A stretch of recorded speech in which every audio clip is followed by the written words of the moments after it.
பசும்பொன் தேவர் திருமகனாரின் குடும்ப பரம்பரை. ஆதி சிறை மீட்ட தேவருக்கு அந்த ஊர் கீழாமணதி. அங்கிருந்து கிபி 18ஆம் நூற்றாண்டின் பிற்பகுதியில் பசும்பொன் என்ற தவசி குறிச்சிக்கு வந்தனர். கிழக்கு வீட்டில் குடியேறினார். அந்த கொஞ்ச நாளிலேயே அவருடைய துணிச்சலும் வீரமும் அக்கப்பக்கத்தில் இருந்த ஊரார்களுக்கு பரவ ஆரம்பித்தது. ஆதி சிறை மீட்ட தேவரை பற்றி நல்ல செய்திகள் ஒருவர் காதில் விழுந்தன. அவர் பெயர் கருப்பண தேவர். ராமநாதபுரம் அரசருக்கு சொந்தமாக இருந்த கமுதி கோட்டையில் காவலராக இருந்தார். தன் மகளுக்கு ஆதி சிறை மீட்ட தேவர் தான் பொருத்தமான மாப்பிள்ளை என்று முடிவு செய்தார். கருப்பாயி என்ற பூர்ணமாளுக்கும் ஆதி சிறை மீட்ட தேவருக்கும் திருமணம் நடந்தது. அந்த தம்பதியருக்கு 4 குழந்தைகள் பிறந்தார்கள். சிறை மீட்ட தேவர், நாகலிங்க தேவர், ஆதி முத்துராமலிங்க தேவர், நவநீத கிருஷ்ண தேவர் என்று அழைக்கப்பட்ட அந்த 4வரில் ஆதி முத்துராமலிங்க தேவர் கொஞ்சம் தனித்துவமிக்கவராக இருந்தார். பார்ப்பதற்கு முரட்டுத்தனமான தோற்றம் கொண்டிருந்தாலும் மிகுந்த இரக்க சுபாவம் உள்ளவர். இளம் வயதிலேயே புராண இதிகாச கதைகளில் கணிதத்திலும் தேர்ச்சி பெற்றவராக இருந்தார். இவர் காலத்தில்தான் கிழக்கு வீட்டில் செல்வம் கொளிக்க ஆரம்பித்தது. ஆதி முத்துராமலிங்க தேவர் வழக்குகளை தீர்த்து வைப்பதில் வல்லவர். அந்த சமயத்தில் ராமநாதபுரத்தை ஆட்சி செய்தவர் துரை ராஜா என்ற முத்துராமலிங்க சேதுபதி. அவர் ஆதி முத்துராமலிங்க தேவரை பற்றி கேள்விப்பட்டார். அவரை சந்திக்க விரும்பினார். ஆதி முத்துராமலிங்க தேவரை பார்த்ததுமே ராமநாதபுரம் அரசருக்கு பிடித்து போய்விட்டது. என்ன ஒரு தோற்றம், கம்பீரம், அழகு, அதையும் தாண்டி ஆளை அடித்து போடும் அறிவு. அன்றிலிருந்து சேதுபதி அரசருக்கு மிகவும் நெருக்கமானவராக மாறிப்போனார் ஆதி முத்துராமலிங்க தேவர். நட்பின் காரணமாக கிழக்கு வீடு வளம் பெற ஆரம்பித்தது. பசும்பொன் கிராமத்தை சேர்ந்தவர் முனியாண்டி தேவர். அவருடைய சகோதரி அருளாயை திருமணம் செய்து கொண்டார் ஆதி முத்துராமலிங்க தேவர். அவர்களுக்கு சீதையம்மாள், ருக்குமணியம்மாள் என்ற 2 பெண் குழந்தைகளும் வெள்ளைச்சாமி தேவர் என்கிற சிறைமீட்ட தேவர் என்ற ஆண் குழந்தையும் பிறந்தனர். ஆதி முத்துராமலிங்க தேவர் ஒரு அனாதையை குழந்தையை எடுத்து வளர்த்தார். அந்த குழந்தை தேவர் இனத்தை சேர்ந்தது அல்ல, வேளாளர் பிரிவை சேர்ந்தது. குழந்தை சாமி என்கிற வைத்தியம் பிள்ளை என்று அழைக்கப்பட்டது. வெள்ளைச்சாமி தேவர் காலத்தில் அவர் பரம்பரை பொருளாதாரத்தில் மிகவும் உயர்ந்த நிலை அடைந்தது. கிட்டத்தட்ட 32.5 கிராமங்கள் அந்த குடும்பத்துக்கு சொந்தமாக இருந்தன. வெள்ளைச்சாமி தேவர் என்கிற சிறைமீட்ட தேவர் அவருடைய தாய் மாமனார் முனியாண்டி தேவர் மகள் பொன்னம்மாளை திருமணம் செய்து கொண்டார்.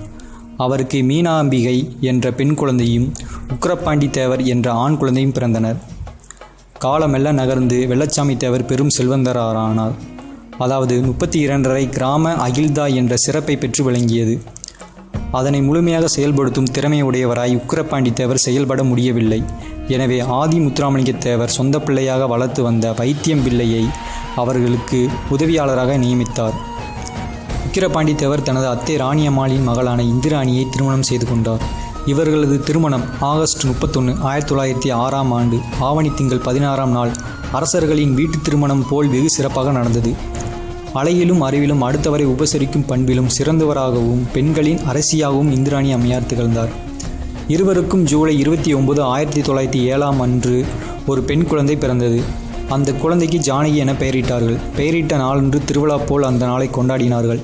குழந்தை ஜானகி வருகையால் உற்றார் உறவினர் எல்லோரும் சந்தோஷ கடலில் மூழ்கினார்கள்.